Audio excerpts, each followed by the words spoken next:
Lebih jauh lagi, lebih jauh lagi. Apapun keyakinannya, apapun agamanya, kan dia juga diliputi Tuhan. Betul. Jadi kalau orang yang sadar sampai di titik ini melakukan kebaikan pun tidak mesti ditanya apa keyakinannya, apa agamanya. Bahkan kalau mau mendoakan mereka pun tidak pernah ditanya apa keyakinannya, apa. Rahayu Sagung Dumadi. Semoga seluruh makhluk hidup di semesta ini, baik yang kelihatan maupun tidak kelihatan, selalu berbahagia. Itu doa mulia sekali.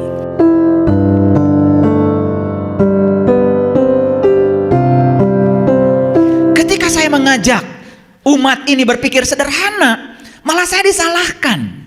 Contoh, Quran bilang mengingat Allah itu persis seperti kamu mengingat bapakmu. Itu kata Quran. Fazkurullah kazikrikum abaakum. Itu ayatnya. Saya bacakan Arabnya, takut kalian gak percaya. Kalau gitu saya bacakan lagi. Itu Quran surat Al-Baqarah ayat 200. Nah, takut gak percaya. Nanti disangka ngarang saya.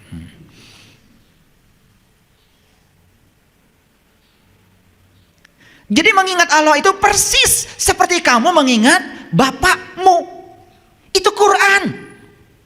Bahkan diawali dengan faiza qadaitum manasikakum fazkurullah kazikrikum abaakum au asyadda dzikra. Begitu lengkapnya. Dibacakan lengkapnya, takut nggak percaya.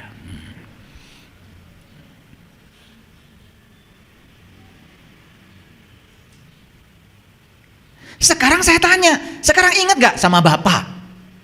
Ingat gak sama bapak? Bapak, ayahmu,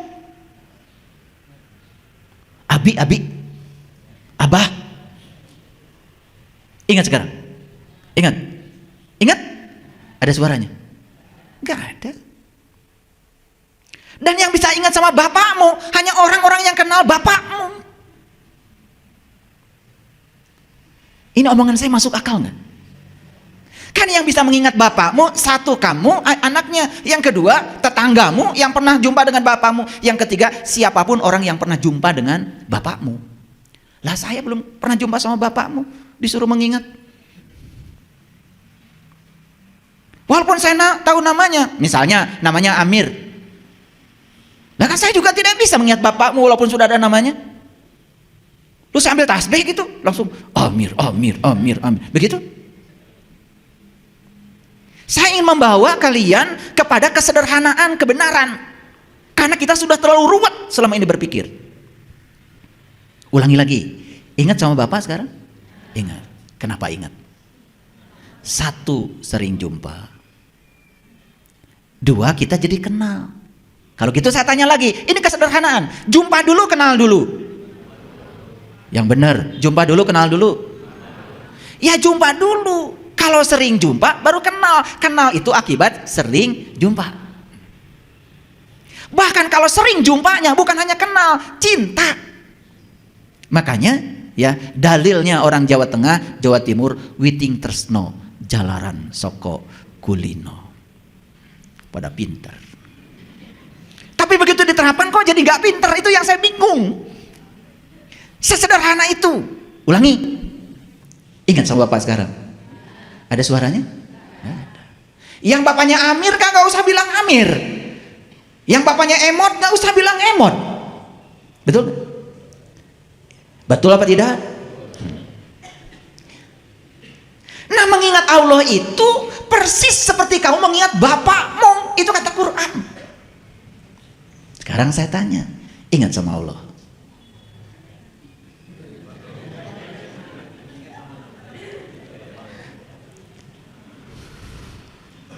Ingatnya cuman alif lam lam ha. Apakah itu Allah? Kan bukan, itu mah tulisan Allah. Kayak yang bapaknya Amir, kan bukan A-M-I-R. Itu mah tulisan Amir. Bisa membedakan tulisan Amir dengan Amir benerannya? Bisa? Kalau kalian menyamakan tulisan Amir dengan bapakmu, menghina. Mana Amir? Ini A-M-I-R. Loh, itu kan tulisan Amir, bukan Amir. Dan tulisan Amir gak bisa makan air, gak bisa makan nasi, tidak bisa minum air, tidak bisa menyapa, mati. Betul? Awas.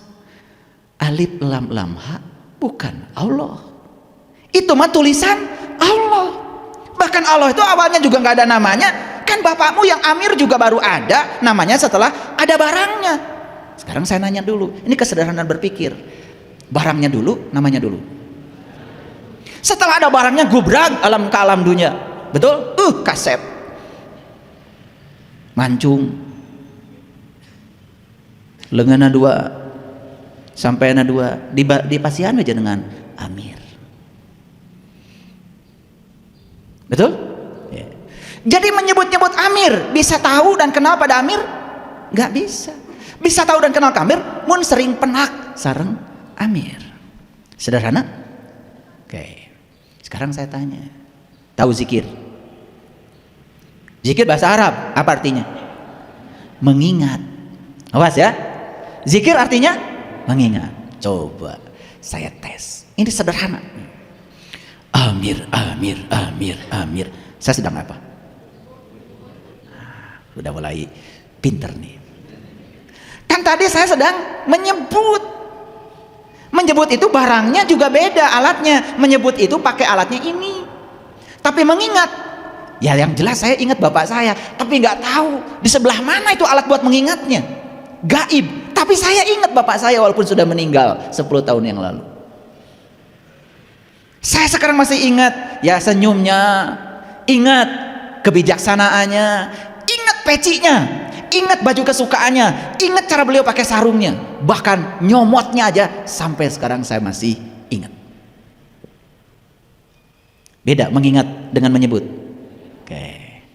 Jadi kalau kalian sedang subhanallah, subhanallah, subhanallah, menyebut atau mengingat? Menyebut. Zikir bukan itu. Zikir bukan. Sesederhana itu. Kenapa tuh kalian bilang saya lagi zikir padahal lagi menyebut? Apa menyebut salah? Tidak. Menyebut Amir tidak salah. Kalian bilang subhanallah, alhamdulillah, Allah bagus. Tetapi lebih bagus lagi kalau itu sebutan dialamatkan kemana? Kan setiap nama itu ada barangnya katanya tadi. Begitu nyebut Amir kan barangnya ada, alamatnya jelas. Oh, Amir yang saya maksud adalah bapak saya yang paling ganteng deh sedunia. Sederhana nggak yang saya bicarakan? Atau masih pusing? Nah kalau kalian masih pusing karena memang kalian itu sudah pusing dari dulu, bahkan pusingnya sudah mencapai 7 keliling. Betul Pak tidak? Saya itu begitu orang tua saya bilang begitu, pusing 7 keliling, wah saya kejar itu. Kenapa pusing itu 7 bukan 8? Kok orang tua kita kalau ngomong itu pusingnya 7 keliling? Loh, jalan Siratal Mustaqim juga rambut dibelah 7. Tawaf 7 putaran. Sa'i 7 kali mundar-mandir Safa dan Marwah. Melempar jumroh pun 7 batu. Surat Al-Fatihah 7 ayat juga. Wah, jangan-jangan orang tua kita tuh kalau ngomong pasti ada pesannya. Kenapa pusing 7 keliling? Ternyata saya dapat ilmunya. Begitu saya tahu rahasia yang 7, saya nggak pusing lagi. Makanya sepanjang kalian belum tahu rahasia yang 7, kalian selamat pusing 7 keliling. Ini bahasa sehari-hari kan, yang kalau dielaborasi secara saintifik keren, keren. Cuman kita jarang memikirkannya, itu aja. Paham ya? Oke. Sederhana saya bicara kebenaran hari ini. Bisa bedakan menyebut dengan mengingat? Ya. Di Quran itu perintahnya itu mengingat. Fazkurullah dzikran katsir. Ingatlah Allah dengan ingatan yang sebanyak-banyaknya. Maaf, saya tidak menemukan sebutlah dia dengan sebutan yang sebanyak-banyaknya. Menyebut Amir, bisa nggak semua orang? Bisa. Tapi mengingat Amir, bisa semua orang? Siapa yang bisa mengingat Amir? Yang tahu Amir. Menyebut Allah, bisa semua orang? Tapi yang bisa ingat kepada Allah, bisa semua orang? Siapa yang bisa ingat kepada Allah? Hanya yang tahu dan kenal kepada Dia. Makanya orang yang tahu dan kenal kepada dia diberi gelar oleh Allah, gelarnya ulul albab. Ulu itu artinya pemilik, albab itu bagian dalam dari kolbu, dari kata lub. Jadi kolbu itu ada bagian dalamnya tuh, ada yang namanya fuad, ada yang namanya lub. Jadi ulul albab itu pemilik kolbu, itu yang disebut dengan ahlul bait. Karena apa? Allah mengatakan langit dan bumi tidak akan cukup menampung zatku, tapi kolbunya orang yang beriman itulah sebenar-benarnya rumahku. Jadi ahlul bait itu sering disebut ulul albab, didefinisikan oleh Allah alladzina yazkurunallaha qiyaman wa qu'udan wa ala junubihim, orang yang bisa mengingat Allah dalam keadaan berdiri, duduk dan berbaring. Bahkan sejak saya memulai ceramah dari tadi, saya tidak bisa melupakannya.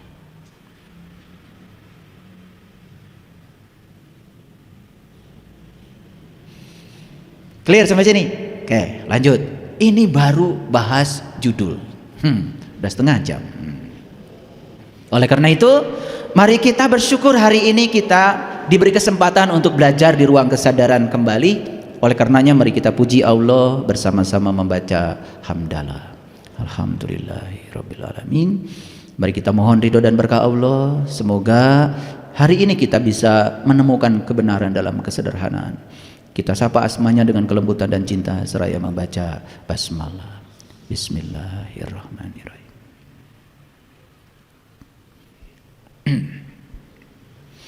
Mari kita lihat contoh-contoh kebenaran dalam kesederhanaan. Ini contoh sederhana. Jadi saya bacakan Quran surat Al-Isra, boleh dicatat. Al-Isra itu surat yang ke-17, ayat yang ke-60. Jadi Allah menyatakan inna rabbaka ahato binnas. Inna rabbaka ahato binnas. Tangkap kata-kata ini dengan kesadaran. Ulangi ya. Inna rabbaka ahato binnas. Sesungguhnya Tuhanmu meliputi segala manusia. Siapa yang bilang begini? Tuhan. Siapa kamu di situ? Ya manusia. Maaf ini supaya gampang. Ini Tuhan nih lagi bicara sama saya. Sesungguhnya Tuhanmu, kata Tuhan, meliputi segala manusia. Inna robbaka ahato binnas. Itu kata-kata Tuhan kepada saya. Jadi kalau saya berbicara tentang Tuhan saya, kan bahasanya begini, sesungguhnya Tuhanku meliputi segala manusia. Paham? Sederhana? Masih belum mengerti?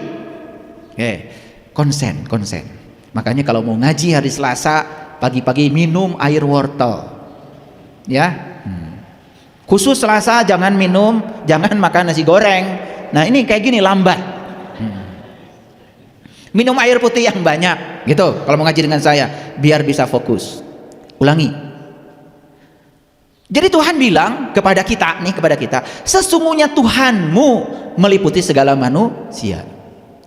Nah kalau kita yang bilang pada diri kita sendiri, oh Tuhanku ternyata meliputi segala manusia. Jadi Tuhanku itu bukan hanya meliputi aku, kalau begitu meliputi segala manusia. Jadi bagaimana mungkin aku bisa menghina orang lain? Karena pada diri setiap manusia ada Tuhanku. Sederhana? Sesederhana itu saja kalau disadari. Aduh, tidak mungkin kita menjelekkan orang, tidak mungkin kita menghina orang, tidak mungkin kita tidak membantu orang, tidak mungkin kita tidak welas asih pada orang, tidak mungkin kita menghina orang, tidak mungkin menjatuhkan nama baik orang, gak mungkin. Semua konflik, saling menjatuhkan, marah dan lain sebagainya, kebencian, itu sebetulnya dilakukan oleh orang-orang yang tidak sadar kalau Tuhannya meliputi segala manusia. Lanjut, kalau Tuhan meliputi segala manusia, berarti Tuhan meliputi aku. Kalau Tuhan meliputi aku, kesadaran apa yang harusnya aku tanamkan? Oh, Tuhan meliputi diriku. Dia mewujud sebagai daya hidup pada diriku. Dia mewujud sebagai nafasku yang tidak pernah tidur, tidak pernah ngantuk. Bagaimana mungkin aku bisa berbohong kepadanya? Karena dia bersamaku. Jadi diri kita selalu waspada, eling, mawas diri, dan kewaspadaan ini pun kita terapkan untuk memberikan welas asih, cinta kasih pada semua orang. Makanya saya pastikan semua orang-orang yang sudah sampai di kesadaran itu hidupnya penuh dengan welas asih. Boro-boro ingin menyakiti orang lain, yang ada di otaknya tuh ingin jadi matahari, memberi, menyinari, satu arah. Dan matahari memberikan sinarnya satu arah, tidak pernah minta balasan, tidak pernah minta balikan. Orang-orang yang suka minta balasan, semua orang-orang yang tidak sadar kalau semua yang ada dalam dirinya adalah pemberian. Sadarkah kita sebetulnya kenapa kita harus memberi? Karena semua yang ada di tangan kita adalah pemberiannya. Jadi saya kemarin bicara dengan sahabat kita yang baru saja ikut pelatihan workshop untuk bimbingan meniti ke dalam diri dari Singapura. Begitu saya jelaskan, saya punya program namanya BSI Peduli, Bumi Spiritual Isbatul Yakin Peduli. Apa itu ayah? Saya bilang, kita santuni anak-anak yang tidak bisa sekolah, kita santuni orang-orang yang tidak bisa makan, dan setiap bulan saya membagikan ya santunan ini pada banyak orang, sampai dia mengalami kemapanan secara ekonomi. Dia menangis. Dia bilang sama saya, beruntung ya hidup di Indonesia. Loh, beruntung banyak yang disantuni. Di Singapura susah katanya ayah, cari orang yang mau disantuni. Langsung saya bilang dalam diri saya, pokoknya saya langsung telepon murid-murid saya bilang, kita harus berterima kasih sama orang-orang yang mau disantuni. Karena di negara lain susah cari orang yang disantuni. Jadi kalau di kita banyak itu, waduh luar biasa. Berarti kesempatan kita berbuat baik di sini luar biasa. Bagi yang sadar. Sekali lagi, sadar.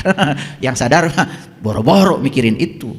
Paling juga yang gak sadar mau, kamu kemarin saya kasih kok tidak berterima kasih pada saya. Bulan depan coret. Itulah orang yang tidak sadar. Kalau dia sudah berakhlak seperti akhlaknya Allah, Allah itu tidak pernah gampang nyoret kita. Kamu kemarin berbohong ya, langsung dicoret. Besok diambil nyawanya. Enggak. Tetap aja masih diizinkan berbohong lagi. Itu welas aslinya Allah tuh begitu. Betul nggak? Makanya wa ahsin kama ahsanallahu ilaika. Berbuat baiklah kamu seperti aku berbuat baik kepada kamu. Luar biasa. Allah mengajarkan nilai-nilai kebaikan itu luar biasa. Baik. Jadi sadar sekarang kalau Allah meliputi semua manusia. Allahnya siapa? Allahmu. Kan Allah bilang, inna rabbaka ahata binas. Sesungguhnya Tuhanmu meliputi segala manusia. Sadar sekarang, ternyata Tuhanku bukan hanya meliputi aku, tapi meliputi segala manusia. Jadi sebetulnya tubuh kita berbeda, tetapi di tubuh kita ada Tuhan yang sama. Lebih jauh lagi. Lebih jauh lagi. Apapun keyakinannya, apapun agamanya, kan dia juga diliputi Tuhan. Betul? Jadi kalau orang yang sadar sampai di titik ini melakukan kebaikan pun tidak mesti ditanya apa keyakinannya, apa agamanya. Bahkan kalau mau mendoakan mereka pun tidak pernah ditanya apa keyakinannya, apa. Rahayu Sagung Dumadi. Semoga seluruh makhluk hidup di semesta ini, baik yang kelihatan maupun tidak kelihatan, selalu berbahagia. Itu doa mulia sekali. Semoga keluarga saya bahagia. Yang lain tak usah. Itu doamu begitu. Biar saya aja yang panen banyak, tetangga gak usah. Biar dimakan tikus sama burung. Wah, orang kayak gini rezekinya gitu-gitu aja. Jadi kalau ingin rezeki kita berkelimpahan, menakjubkan hidupnya, buka semua pintu-pintu rezeki. Salah satunya adalah bahagiakan semua orang tanpa batas. Tidak usah dibatasi oleh keyakinan apa. Dendam di sini tuh masih ada. Begitu dikabarkan si Anu mengajarkan ajaran yang salah, langsung benci. Padahal kita pun tidak mengerti yang diajarkan apa. Kadang-kadang begitu mudah kita dibakar oleh api kebencian, padahal kita tidak tahu apa-apa. Saya kasih tahu, membenci kejahatan saja, itu kita sudah berkontribusi membangun kejahatan. Benci pada orang yang melakukan kegelapan, kita pun sebetulnya sudah menyumbang kegelapan. Apalagi kalau kita melakukan kegelapan itu sendiri. Yuk kita sadar, dengarkan kajian saya yang kemarin. Dan semua kehidupan itu diliputi oleh cahaya, bukan kegelapan. Jadi dari ayat yang tadi, banyak gak implikasinya? Dari ayat yang tadi, ini baru satu ayat. Sesungguhnya Tuhanmu meliputi segala manusia. Ternyata Tuhanku meliputi segala manusia. Yang namanya manusia, apapun keyakinannya, apapun agamanya, apapun sukunya, apapun warna kulitnya, kan manusia. Kalau Tuhan meliputi mereka, berarti kita pantas dan layak untuk menghormatinya. Setuju? Sadar sekarang, oh ternyata Tuhan yang sama ternyata meliputi tubuh-tubuh yang berbeda. Keren gak kalau gitu? Oke, lanjut dulu ya. Jelas, yang meliputi bukanlah suatu sosok, setuju? Yang diliputi jelas itu sosok, setuju? Oke, berarti Tuhanku bukanlah suatu sosok. Dia yang meliputi segala manusia. Keren sekali. Sadar saja dengan itu, oh ternyata yang abadi itu adalah ini. Semua benda-benda yang ada di sini datang dan pergi, tapi ini selalu ada. Bahkan sebelum bumi ini ada, ini sudah ada. Sebelum matahari ada, ini sudah ada. Sebelum Big Bang meledak, ini sudah ada. Masihkah mencari keabadian di luar ini? Sedekat itu kebenaran kepada kita. Sesederhana itu. Cuman selama ini kita ditenggelamkan oleh keruwetan pikiran kita sendiri. Makanya Allah berfirman dalam Al-Quran, Inna ma'al usri yusro. Sesungguhnya di setiap apa yang kamu sebut sulit, itu sebetulnya ada kemudahan. Inna sesungguhnya, ma'a bersama, usri kesulitan, yusro ada kemudahan. Jadi gak usah khawatir. Kalau ada masalah pasti ada solusinya. Setiap ada peristiwa pasti ada pasangannya. Gak usah khawatir. Gak usah khawatir. Percaya sama saya. Kalau hari ini kita punya utang, entar juga ada rezekinya. Semua berpasangan kok. Cuman sayang otak kita sudah keracunan. Yang namanya pasangan selalu suami istri. Padahal pasangan itu rohani dan jasmani. Ya, baik, teruskan dulu. Ya. Sekarang pertanyaan saya, tolong dijawab dengan jujur. Apa yang meliputi kita saat ini? Ini kan? Yes. Yes? Yes. Jadi sebetulnya ini tuh apa? Ini ruang kesadaran, ini ruang kehidupan, ini ruang energi. Cuman kita buta, tidak bisa melihatnya. Makanya Allah memberikan satu mata kepada kita, namanya mata kolbu. Sehingga apa yang ada di ruang kosong ini kita bisa tahu. Tidak kosong, tapi isi. Isi, tapi kosong. Ngerti sampai sini? Oke.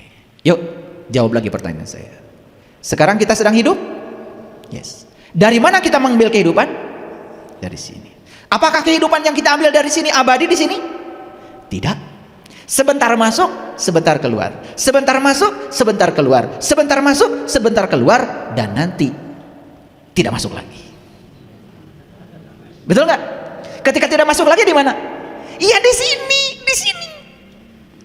Jadi kenapa kita takut dengan kematian? Bukankah mati itu hanya menghembuskan napas terakhir dan gak balik lagi? Bukankah kematian itu adalah anugerah? Karena kalau ini masuk ke dalam, semua rasa sakit di sini terasa. Begitu keluar, kita dibebaskan dari semua penderitaan dan rasa sakit. Jadi kenapa takut mati ya? Karena kita tidak mengerti. Itu aja. Wajah-wajah takut mati semua. Yuk lihat gambar di depan ini. Yang sebelah kiri gambar apa? Yang keras dong, gambar apa? Jeruk. Kayak TK ya. Jeruk itu JERUK atau itu? Itu pun bukan sebetulnya, karena itu gambar jeruk. Karena saya belum sempat ke pasar, jadi hari ini saya bawa gambarnya. Maaf ya, saya nggak bawa jeruknya. Udah, tapi kan jelas kan? Oke. Coba satu orang saja. Ada yang pernah merasakan rasanya jeruk? Ada? Gimana rasanya? Udah macam-macam kan? Asam, manis, kecut gitu. Apakah asam bisa menggambarkan yang kita rasakan? Apakah kecut bisa menggambarkan yang kita rasakan? Apakah manis bisa menggambarkan yang kita rasakan?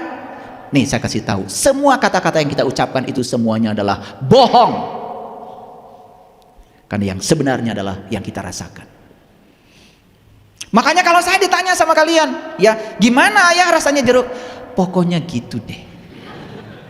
Daripada kayak kalian sok tahu.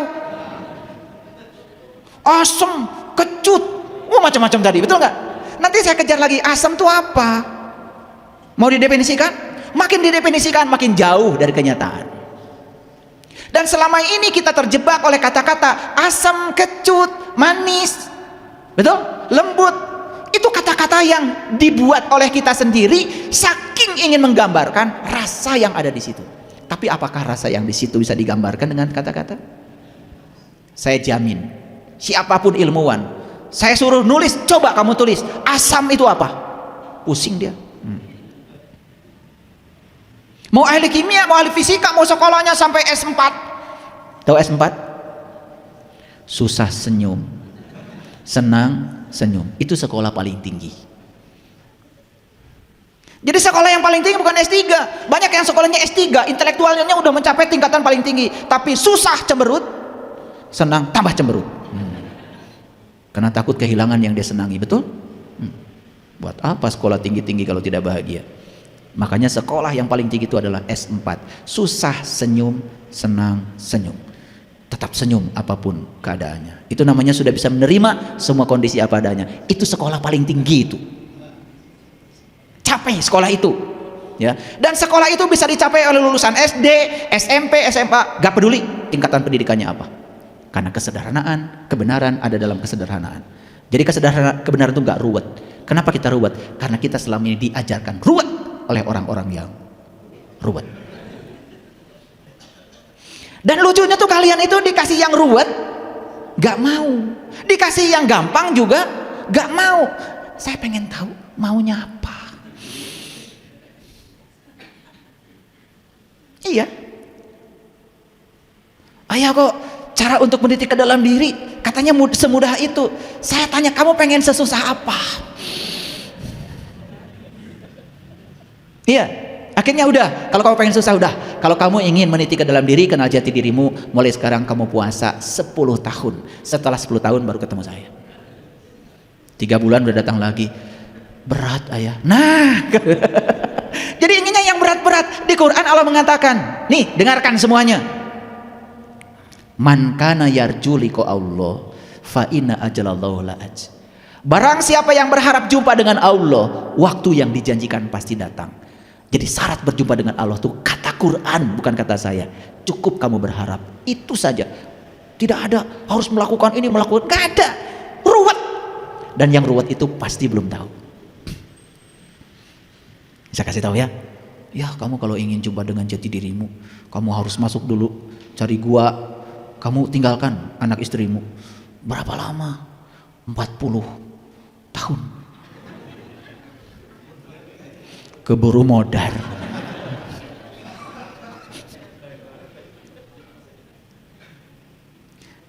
Banyak leluhur kita para suci sudah mencoba itu.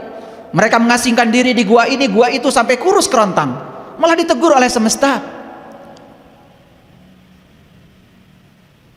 Kebenaran itu ada dalam dirimu, tidak di luar.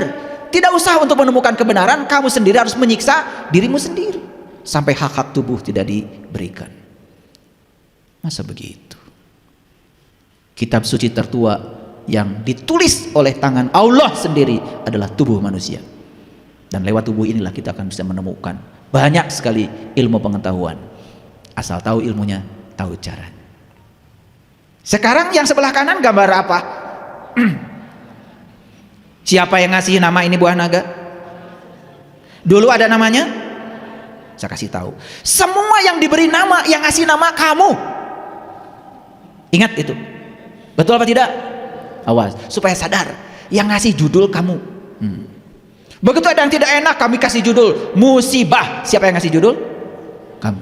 Begitu enak, kami kasih judul berkah. Siapa yang ngasih judul? Kamu. Padahal dua-duanya adalah kebenaran. Kalau itu harus terjadi pada dirimu dan itu untuk kebaikanmu. Kamu suka atau tidak suka, terima saja. Jangan dikasih judul. Jadi mulai sekarang stop ngasih judul. Betul apa tidak? Banyak gak ngasih judul? Lah, jadi banyak sinetron. Kalian lupa kalau judul-judul itu buatan kalian sendiri. Allah tuh membebaskan kok, mau dikasih nama apa. Yang keyakinan ini ngasih namanya ini, keyakinan ngasih namanya, keyakinan ngasih nama, banyak nama untuk dia. Kata Allah, Gak masalah kamu ngasih nama sama aku yang berbeda. Tapi yang paling penting, kamu tahu aku yang sebenarnya. Aku yang tanpa nama, aku yang tidak bisa dijelaskan, aku yang tidak bisa diterangkan. Tapi aku bisa ditemui dan dirasakan. Bagi mereka yang merindukanku. Semangka rasanya gimana? Udah mulai pintar sekarang, udah mulai pintar, nggak terjebak lagi. Pokoknya gitu deh, itu kebenaran. Pokoknya gitu deh pun sebetulnya tidak bermakna apa-apa. Saking susah membicarakan yang kita rasakan. Ini saripati alam semesta. Perhatikan saya. Sebetulnya yang dirasakan di jeruk itu bukan hanya kecut. Rasa gula ada, rasa garam ada, semua saripati yang ada di alam semesta ada di situ. Cuma ada yang dominan, ada yang tidak dominan. Kan begitu, saking sulit menggambarkannya daripada dijelaskan. Sudah, kamu beli jeruknya, kamu makan. Dan saat makan sadari, kenapa saya bisa merasakan semua ini? Bukankah karena kita bernafas? Betul? Dan kalau kalian sudah tidak bernafas lagi, gak bisa merasakan semua itu. Makanya kalau saya lagi makan ini sama komunitas, saya jamu makan. Gimana makanan hari ini? Enak ya? Kenapa enak? Habis ini kita akan bersama makanya. Salah. Karena saya sedang sehat. Salah. Jawabannya apa? Karena kamu bernafas. Itu aja kok. Betul? Terus napas siapa? Bukankah napas itu adalah wujud kehadiran sang semesta yang ada dalam diri? Betul? Jadi kenapa kita makan terasa enak? Karena kehadiran dia. Sadar nggak? Ya, stop dulu sampai situ, ini kejauhan ngajinya. Kejauhan, disilir. Stop dulu. Oke, ngerti ya? Oke, sekarang lanjut. Ini yang sebelah kiri, siapa itu? Siapa? Saya juga nggak tahu. Saya juga nggak tahu. Nggak tahu. Tapi kalian bisa nggak merasakan apa yang sedang dia rasakan? Sedang merasakan apa itu? Hah? Sakit apa kira-kira? Apa? Salah semua. So tahu. Yang bisa merasakan yang dia rasakan ya dia sendiri. Gimana sih kalian ini ngajinya kemana aja selama ini? Mules, sakit pinggang, itu ngarang semua. Itu namanya prasangkamu terhadap itu. Lihat saya semuanya. Yang sedang merasakan yang dia rasakan hanya dia sendiri. Dan yang tahu yang dia rasakan cuma dia sendiri. Kalian apa urusannya dengan dia? Kenal juga enggak? Boro-boro kalian, saya aja yang pasang gambarnya enggak kenal sama dia. Ini kalian tuh selama ini belajar sok tahu. Jadi penjelasan kalian tentang itu kebenaran atau pembenaran? Pembenaran. Yang sedang dia rasakan langsung dirasakan sebagai pengalaman langsung. Kebenaran atau pembenaran? Jadi kebenaran itu apa yang dirasakan langsung oleh seseorang. Jadi kebenaran itu adalah realitas. Bisa bedakan kebenaran dan pembenaran. Nah, ini kuliah hari ini luar biasa. Sebenarnya beruntung sekali kalian hari ini datang. Ya, gratis lagi.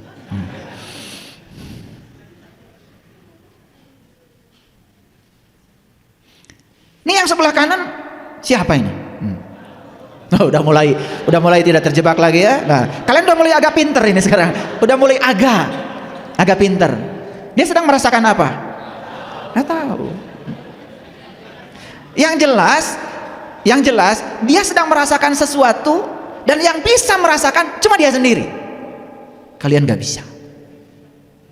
Makanya murid-murid di sekolah itu selama ini semakin jauh dari kesadaran. Karena guru kalau mengatakan, ini orang sedang apa? Pusing Pak Guru, langsung kasih 100.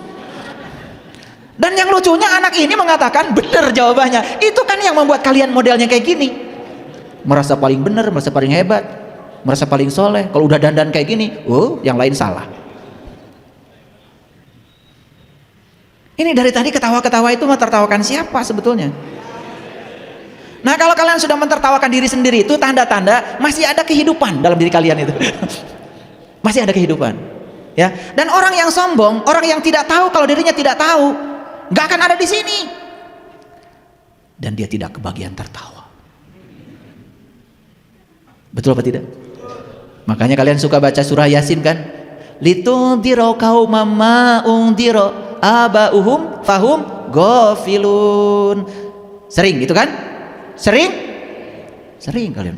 Wajah-wajah udah yakin ini. Kalau malam Jumat pasti Yasinan ini. Dari wajahnya kelihatan. Tapi ngerti nggak? Pengen nyubit saya tuh sama kalian itu. Bolak-balik baca itu, bolak-balik. Satu ayat pun sampai nggak ngerti. Litundiro qaumam ma undiro abauhum fahum ghafilun. Jadi para rasul, para nabi itu sedang disuruh oleh Allah untuk menyampaikan kepada kita semua, ya, bahwa aku hanya bisa memperingati kamu yang ikut peringatan. Itu maksudnya. Yang ikut, yang nggak ikut, yang nggak bisa diperingati. Makanya beruntung kalian ikut, karena aku bisa memberikan peringatan. Tentu saja saya bukan siapa-siapa, saya hanya menyampaikan ilmu yang disampaikan oleh para rasul dan para nabi. Semoga berkah. Nah, ada kata-kata berikutnya, litundiro qaumam ma undiro abauhum fahum ghafilun. Karena peringatan ini nggak pernah disampaikan oleh bapak-bapakmu yang membuat kamu jadi lalai. Itu maksudnya. Kenapa bapak-bapakmu tidak ngasih peringatan tentang ini? Karena bapak-bapakmu juga tidak tahu. Karena bapak-bapakmu mengikuti bapak-bapaknya lagi. Nah, bapak-bapaknya lagi mengikuti bapak-bapaknya lagi, terus turun-temurun. Makanya kebodohan itu harus diputus. Kartos. Makanya dalam Quran surat At-Tur dikatakan, kalau hari ini kamu beriman, hari ini kamu sadar, hari ini kamu bangkit dari tidur panjang kesadaranmu, maka kamu akan bisa menyelamatkan dua generasi, yang akan datang dan yang belum datang. Itu. Ini Quran surat At-Tur ayat 21. Boleh dilihat nanti. Takut saya dianggap ngarang lagi. Sudah ngerti sampai sini? Oke. Jadi sekarang bisa membedakan mana kebenaran, mana pembenaran. Sekarang saya mau cerita. Allah adalah pencipta langit dan bumi. Allah adalah terus Allah. Yang saya bicarakan itu pembenaran atau kebenaran. Kan itu baru kata-kata. Baru kata-kata. Nah, kebenaran itu adalah Allah yang dirasakan langsung sebagai pengalaman spiritual dalam diri kita. Sampai kita satu jawaban. Apa itu? Pokoknya gitu deh. Dan kalau sampai pada rasa itu, yang ada di sini cuma hangat-hangat air mata. Makanya orang yang tahu tidak bicara. Karena orang yang bicara itu tanda tidak tahu, kayak saya. Banyak yang menceritakan Allah di masjid. Apakah yang diceritakan oleh mereka itu Allah yang sebenarnya, atau persepsi dia tentang Allah? Pembenaran atau kebenaran? Sudah bisa membedakan ya sekarang. Sudah bisa membedakan. Maka Allah bilang, aku bersamamu, lebih dekat kepadamu daripada urat nadi lehermu. Allah hanya ingin rasakan kehadiranku setiap saat, rasakan keberadaanku setiap saat. Bahkan aku tinggal dalam seluruh sel dalam tubuhmu, dan tidak ada satu sel pun dalam tubuhmu yang tidak ada kehadiranku. Sudah bisa merasakannya? Kenapa belum? Karena pikiran kita masih berisik, masih menghakimi, masih terjebak benar salah, masih terjebak baik buruk. Itu saja. Makanya belajar untuk melampaui dualitas. Makanya dalam Quran dikatakan, aku telah menunjukkan dua jalan loh kepadamu, wa hadainahu najdain. Tapi Allah bilang, jangan pilih salah satu. Fala aqtahamal aqobah, cobalah jalan mendaki. Fakkur raqabah, dan bebaskan kamu dari perbudakan. Perbudakan apa? Perbudakan benar salah, baik buruk. Itulah perbudakan. Dan kita setiap hari diperbudak oleh itu. Begitu orang lain bilang, wah dia itu anu-anu, kita ikut membenci. Padahal kita tidak tahu. Begitu? Sepanjang pikiran kita masih dididik seperti itu, saya kasih tahu sama kalian semua, kita tidak akan mencapai keheningan yang namanya hening cipta. Dan kita tidak akan menemukan realitas kebenaran dalam diri. Oke, lanjut dulu. Siapa pemilik kebenaran? Satu, mereka yang polos dan lugu. Yang bisa menerima setiap hal apa adanya. Tidak suka dengan rekayasa pikiran. Hati-hati loh dengan intelektualitas. Karena intelektualitas itu kadang-kadang menipu. Kalau ada orang yang menjelaskan ini, menjelaskan itu, semua penjelasan adalah persepsi. Itu yang disebut dengan pengetahuan konsep. Dan harus yang kita cari adalah pengetahuan rasa. Pengetahuan konsep dengan pengetahuan rasa beda. Jadi kalau tadi jeruk adalah sebuah buah yang terbuat dari ini itu, warnanya kuning, rasanya itu pengetahuan konsep. Semua kata-kata. Karena yang sebenarnya jeruk adalah makan. Gimana jeruk? Gitu. Beda dengan semangka. Beda. Semangka gimana? Gitu. Buah naga? Gitu. Coba disuruh memejamkan mata, kasih buah yang macam-macam. Bisa bedakan. Apa ini? Jeruk. Jeruk apa? Ini kayaknya ini sunkist nih. Wow. Betul nggak? Ini jeruk nipis ini. Ini purut kayaknya ini. Sampai jenisnya tuh bisa itu. Betul nggak? Semua kebenaran itu di sini. Di sini ada alatnya untuk mengecek kebenaran itu. Makanya sekarang bedakan mana pengetahuan konsep, mana pengetahuan rasa. Karena kebenaran ada dalam rasa, bukan rarasaan. Awas, rarasaan teh asa bener. Betul nggak? Iya, salah pasti. Mereka yang kosong dan terbuka. Gelas, kalau kosong, nih. Kalau kosong, ada kemungkinan bisa diisi. Kalau terbuka nih, kafir. Kalian tuh sebarangan bilang orang kafir sama orang lain yang berbeda keyakinan. Duh, kampungan. Nih kafir tuh ini, cover. Buka covernya. Sudah kosong, buka covernya, bisa diisi? Bisa. Tapi sudah isi, ada covernya tertutup. Gak bisa. Makanya kebenaran miliknya orang yang kosong dan terbuka. Yuk terbuka. Jujur pada diri sendiri. 3, kebenaran miliknya mereka yang rendah hati. Orang yang sombong tidak pernah dialiri kebenaran. Oleh karena itu, sudah kosong, sudah terbuka. Kalau tempatnya masih di atas, siapa yang mau ngisi? Males. Sudah kosong, terbuka, di bawah. Sudah siap desi. Makanya saya kasih tahu. Mohon maaf. Saya lebih gampang mengajarkan orang-orang model gitu daripada orang-orang yang seperti banyak pengetahuannya padahal cuma sampah saja. Karena yang disebut pengetahuan oleh dia itu sebenarnya adalah pengetahuan konsep. Lihat saya semuanya. Apakah pernyataan sama dengan kenyataan? Ulangi. Apakah pernyataan sama dengan kenyataan? Semua pernyataan yang diuraikan di buku belum tentu sama dengan kenyataan. Makanya kasihan tuh anak di sekolah, kasihan mahasiswa disuruh mendefinisikan ini, mendefinisikan itu, padahal semua itu adalah pengetahuan konsep. Betul? Nah, oke. Nah, siapa pemilik kebenaran? Mereka yang tahu kalau dirinya tidak tahu. Siapa pemilik kebenaran? Mereka tidak perlu menempuh sekolah-sekolah tinggi, karena kebenaran itu urusan kesadaran, urusan pengalaman. Saya bukan menyepelekan yang sekolah tinggi, tidak. Sekolah tinggi tentu saja bagus, biar punya kertas buat melamar pekerjaan. Silakan yang mengagung-agungkan kertas, cari kertas. Duit kertas, ijazah kertas, sertifikat kertas.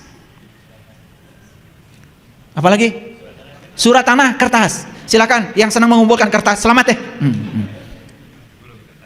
Iya, bahkan kertas pun dipertuhankan. Oke, lanjut dulu. Jadi pernyataan dengan kenyataan beda. Nih, lihat saya. Jadi kenyataan belum tentu sama dengan pernyataan. Karena pernyataan itu adalah rangkaian kata-kata yang dibuat oleh manusia untuk menjelaskan sesuatu yang sebetulnya tidak bisa dijelaskan. Saya ngajar di universitas. Saya ngajar pada mahasiswa arus listrik. Dalam buku fisika, arus listrik adalah banyaknya muatan yang mengalir persatuan waktu. Itu pernyataan. Apakah kenyataannya begitu? Sampai sekarang pun saya tidak melihat muatan mengalir dalam kabel. Daripada enggak, biar pada sibuk guru. Kalau guru sibuk kan siswa sibuk. Semua jadi pada sibuk. Kalau sibuk dapat gaji. Gitu aja. Kita tuh main-main aja semua. Bukan jangan terlalu serius. Arus listrik adalah banyaknya muatan yang mengalir persatuan waktu. Saya punya kabel, kemudian saya Ujungnya saya masukkan kutub positif, ujungnya saya masukkan kutub negatif. Ngalir tuh. Kelihatan gitu di kabel? Siapa yang bisa melihat ada muatan bergerak di sini? Nggak ada. Tapi daripada nggak ada, diadakan supaya kita semua sibuk. Apakah arus listrik adalah muatan yang bergerak persatuan waktu kebenaran? Bukan. Itu pembenaran supaya sibuk. Karena arus listrik yang sebenarnya, apa yang terjadi di kabel ini sekarang? Yang terjadi di kabel ini semua tidak ada yang tahu. Ada ilmuwan namanya Drude, orang Amerika. Dia bikin model kabut elektron untuk menjelaskan arus listrik. Ya agak lumayan, tambah ruwet. Mahasiswa saya ajarkan model Drude ini, bagus mahasiswa, tambah pusing. Tambah banyak yang nggak lulus. Tapi kalau mahasiswa menjawab, arus listrik adalah pokoknya gitu deh. Itu makin nggak lulus. Nggak boleh di sekolah begitu, harus pura-pura pinter. Pura-pura banyak kata-katanya, tulisannya, ya harus pura-pura. Di sekolah harus pura-pura. Kalau arus listrik adalah apa yang terjadi di kabel itu saya tidak tahu. Tambah gak lulus. Ngerti ya? Ini kuliah udah tingkat tinggi nih, ya, supaya mengerti mana kebohongan, mana kebenaran. Karena kita selama ini menganggap semua yang dikatakan orang, walaupun tidak ada buktinya, kita sebut itu kebenaran. Padahal hanya cek jeng cenah. Oke, jawab pertanyaan saya. Apakah penjelasan tentang air sama dengan air? Tidak. Apakah penjelasan tentang api sama dengan api? Tidak. Apakah penjelasan tentang Allah sama dengan Allah? Banyak yang menjelaskan Allah. Berani-beraninya. Jadi, Allah itu tidak bisa dijelaskan, tidak bisa diterangkan. Tapi para nabi, para rasul mengajarkan, dia bisa ditemui dan dirasakan kehadirannya setiap saat. Ud'uni astajib lakum. Undanglah aku akan selalu mengabulkan seluruh undanganmu. Oke. Nah, pakai ayat sekarang. Biar kelihatan ngajinya. Ini Quran surat Az-Zuhruf ya, surat ke-43 ayat 78. Laqad ji'nakum bil haqq walakinna aksarokum lil haqq karihun. Sesungguhnya kami benar-benar telah membawa kebenaran kepada kamu, tetapi kebanyakan di antaramu benci pada kebenaran itu. Ini bahasa Qur'annya, aksaro, kasiro itu artinya 90%. Nah, lawannya kasiro kalau di Quran dalam bahasa Arab itu adalah kolil. Kolil itu sebagian kecil. Ya, kalau di persentasi kolil itu 10% lah. Nah, sedangkan Quran mengatakan laqad ji'nakum bil haqq walakinna aksarokum lil haqq karihun. Sesungguhnya kami benar-benar telah membawa kebenaran kepada kamu, tetapi kebanyakan di antaramu benci kepada kebenaran. Jadi Quran mengatakan yang benci terhadap kebenaran ini lebih banyak. Berarti kalau di presentasi, yang senang kebenaran berapa persen? 10. Yang benci kebenaran 90. Berarti yang senang definisi, yang senang penjelasan berapa persen? Yang senang dongeng, cerita berapa persen? Yang percaya pada dongeng, cerita berapa persen? Banyak? Siapa di antaranya? Jangan-jangan kita ikutan yang 90. Makanya di Quran surat Al-Kahfi kan jelas. Masuklah kamu ke dalam golongan yang sedikit, masuklah ke dalam gua yang bisa memberikan kamu keselamatan. Bukan masuk ke gua situ. Tahu gua? Gua atau gue? Gue itu aku. Artinya masuklah ke dalam gua, meniti ke dalam dirimu. Temukan diri sejati itu. Karena meniti ke dalam diri pasti dapat pengalaman. Mana yang paling bagus? Cerita Musa atau menjadi Musa? Jawab yang betul. Cerita Musa atau jadi Musa? Kalau cerita Musa dapat apa? Dongeng tentang Musa. Kalau jadi Musa dapat apa?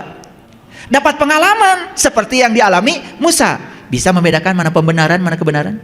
Oke, selama ini kalian ngaji cerita Musa atau menjadi Musa? Cerita Muhammad atau menjadi Muhammad? Cerita Yunus atau menjadi Yunus? Kasihan deh lo. Tapi ngaku-ngakunya sudah mencapai kebenaran. Ya Allah.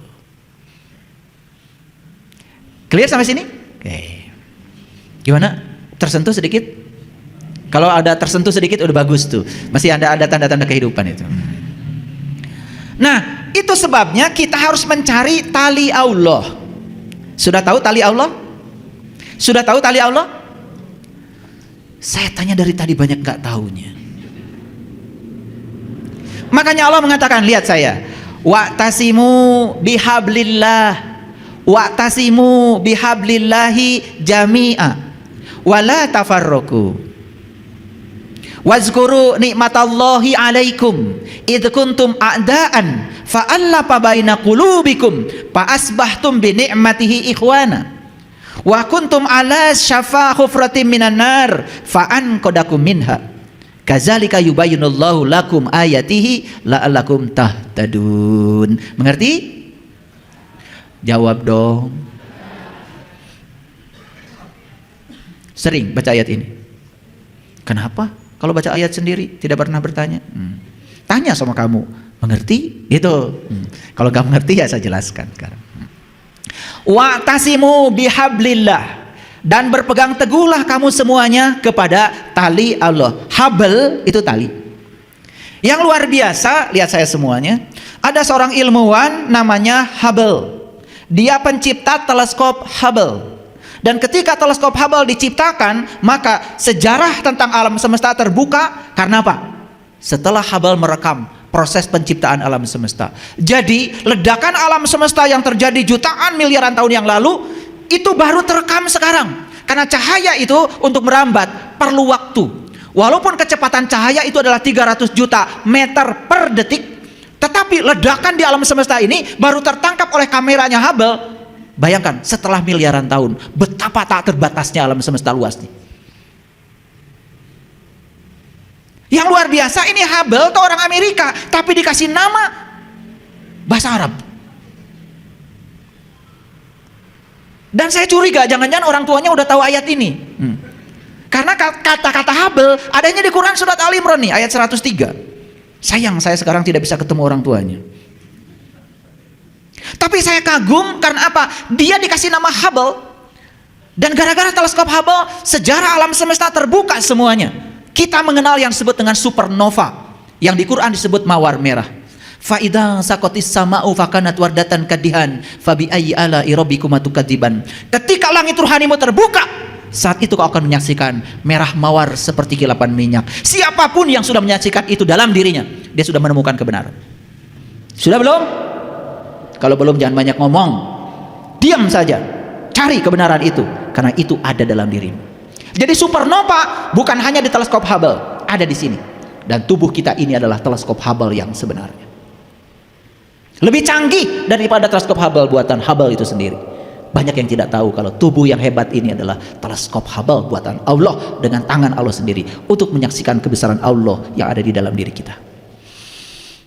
Maka di Quran dikatakan, aku bentangkan kebesaranku di segala ufuk, dan yang paling penting aku bentangkan kebesaranku pada dirimu sendiri. Dan siapa yang menemukan tanda-tandaku dalam dirinya, dia sudah menemukan kebenaran. Lanjut dulu. Dan berpegang teguhlah kamu semua kepada tali Allah. Dan janganlah kamu bercerai-berai. Dan ingatlah akan nikmat Allah kepadamu. Jadi sebetulnya tali Allah yang sebenarnya adalah nikmat yang Allah berikan kepadamu.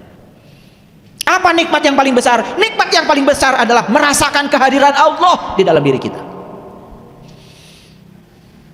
Makanya lihat di Quran surat Al-Fatihah, ihdinas syiratal mustaqim, tunjuki aku ke jalan yang lurus. Apa jalan yang lurus? Syiratal ladzina an'amta alaihim, jalannya orang-orang yang diberi nikmat. Yang diberi nikmat cuma 4, para nabi, para siddiqin, para syuhada, para sholihin. Itu dinyatakan dalam Quran surat An-Nisa ayat 69. Jadi nikmat yang paling besar dari Allah untuk manusia adalah ketika manusia sudah merasakan kehadirannya, sudah menyaksikan keberadaan Allah dalam dirinya. Itu nikmat yang paling besar. Dan siapa yang sudah sampai di situ, berarti dia sudah dapat nikmat Allah. Dan siapapun yang sudah merasakan nikmat Allah, merasakan, bukan menjelaskan, berarti dia sudah ketemu tali Allah. Tali ini yang akan mempersatukan kita. Makanya kenapa tafsir beda-beda, kenapa pemahaman ayat beda-beda? Karena masing-masing berbicara pakai otaknya sendiri-sendiri, masing-masing belum mengalami. Sama seperti tadi saya tanya, itu jeruk rasanya gimana? Beda kan semuanya. Ada yang bilang kecut, ada yang bilang asam, ada yang bilang manis. Bohong semua, padahal kalian tidak makan jeruk. Itu pakai ilmu kirata namanya. Tahu ilmu kirata? Dikira-kira dan tidak nyata. Jadi yang sebenarnya rasa jeruk itu apa? Rasa jeruk itu hanya bisa dirasakan kebenarannya oleh orang yang sekarang diambil jeruk dan memakannya. Ketika ditanya, gimana rasa jeruk? Pokoknya gitu. Dan kalau kalian 10 orang merasakan jeruk yang sama, gak akan berantem. Berantem itu terjadi karena jeruknya gak ada. Betul nggak? Dan pas saya teh jeruk naoge. Masing-masing mendefinisikan jeruk. Selamat. Pas saya. Jadi perdebatan itu yang disebut dengan memperebutkan pepesan kosong. Jeruk na masing-masing belum punya pengalaman merasakan jeruk, tapi tiba-tiba masing-masing seperti yang paling pintar ngomong jeruk. Kehartos? Wah, ini ilmu udah luar biasa. Saya hari ini ngasih bonus sebetulnya ini. Gratis lagi. Jadi sekarang mengerti tali Allah. Apa tali Allah? Tali Allah itu adalah pengalaman bersama Allah, pengalaman merasakan kehadiran Allah. Dan setiap orang yang sudah merasakan pengalaman itu, apapun sebutannya buat dia, gak penting lagi. Maka Allah mengatakan, ketika nikmat Allah belum turun kepada kamu, kamu selamanya akan bermusuhan. Maka Allah mempersatukan kolbumu. Ini kata-kata yang dipakai kolbu. Yang dipersatukan tuh kolbu. Ya Allah, luar biasa ayat ini. Lalu menjadikan kamu semua sebagai ikhwan, saudara. Dan kalau kita sudah merasakan kolbu kita, merasakan pengalaman yang sama tentang Allah, semua kita akan bersatu, apapun keyakinannya. Fa'allafa baina qulubikum fa'asbahtum bi ni'matihi ikhwana. Kamu akan menjadi saudara. Makanya di zaman Nabi, di zaman Rasul, kenapa mereka menyebut sahabat? Dan persaudaraan mereka sangat luar biasa. Apa yang mengikat mereka? Habl, tali Allah. Dan tali Allah yang sebenarnya adalah nikmat pengalaman untuk merasakan Allah pada diri kita masing-masing. Paham sekarang? Jadi ayat ini jelas ya. Lalu Allah mengatakan apa? Ya. Dan kamu telah berada di tepi jurang neraka. Pada saat itu kamu sedang berada di tepi jurang neraka. Kapan kita berada di jurang neraka? Ketika kita memperdebatkan pepesan kosong. Ketika kita memperdebatkan sesuatu yang masing-masing kita pun belum merasakannya. Maaf ya, ada yang sudah merasakan akhirat? Maka masing-masing akan cerita akhirat menurut versinya sendiri-sendiri. Debat? Beda pendapat? Tidak bisa dihindari. Fasea? Tidak bisa dihindari. Akibatnya siapa yang merasa kuat mulai menunjukkan taringnya. Jadi ujung-ujungnya pakai ini. Betul? Memaksakan pendapatnya pada orang lain supaya orang lain mengakui pendapatnya paling benar. Itu yang terjadi setiap hari. Supaya orang percaya pakai label macam-macam di namanya. Supaya orang percaya pakai dandan macam-macam. Ya? Ke pasar baru dulu. Biar kayak wali murid maksudnya. Lalu Allah menyelamatkan kamu daripadanya. Apa yang menyelamatkan Allah? Apa yang menyelamatkan kamu? Yang diberikan Allah, nikmat. Makanya nikmat hanya diberikan pada 4 golongan: para nabi, para siddiqin, para syuhada, para sholihin. Jadi kalau kalian bikin rumah baru, jangan sok-sokan tasakur bi nikmat. Jangan pakai Arab ya.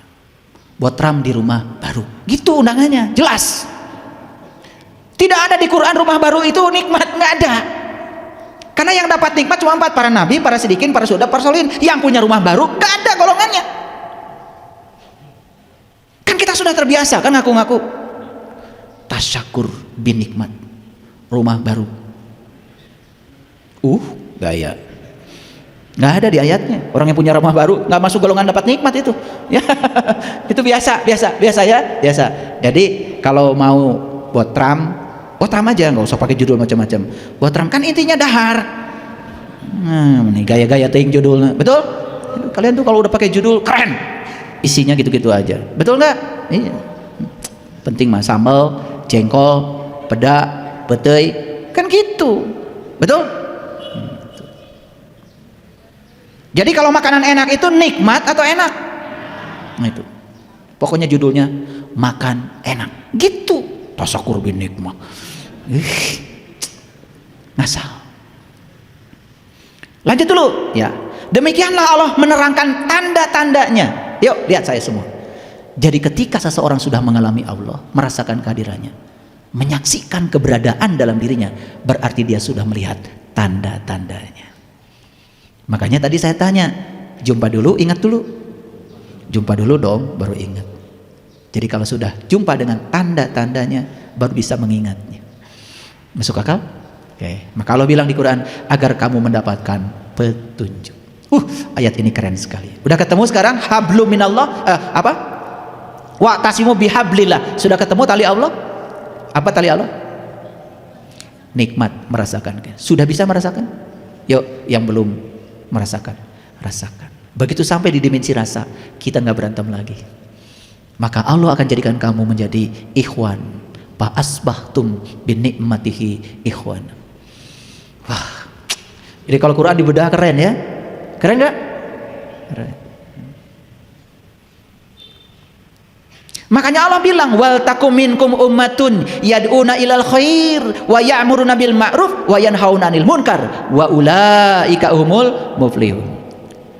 Ingin jadi orang beruntung? Ingin jadi orang beruntung? Saya kasih tahu resepnya. Kalau ingin jadi orang beruntung, satu, kata Allah, jadilah orang yang berbuat kebajikan. Sekarang apa itu kebajikan? Jangan ngarang, jangan bikin definisi sendiri. Tanya Allah, apa itu kebajikan? Kebajikan kata Allah cuma dua. Wa ya'muruna bil ma'ruf wa yanhauna 'anil munkar. Mengajak manusia untuk ma'ruf. Ma'ruf itu mengenal, dari kata arafa. Mengajak manusia untuk mengenal siapa? Mengenal Allah. Dan cegah yang sudah kenal supaya tidak mungkar, supaya tidak kembali ke belakang. Dan selama ini kata amar ma'ruf nahi mungkar itu diartikan jadi kekerasan, bawa pentungan. Lucunya pakai Allahu Akbar. Jadi Allahu Akbar itu hanya menakut-takutin orang. Padahal di Quran jelas kebajikan itu ada dua. Satu, wa ya'muruna bil ma'ruf, ajak manusia, perintahkan manusia untuk mengenal. Wa yanhauna 'anil munkar, cegah yang sudah kenal, jangan mundur ke belakang. Wa ulaika humul muflihun, kamu akan termasuk orang yang beruntung.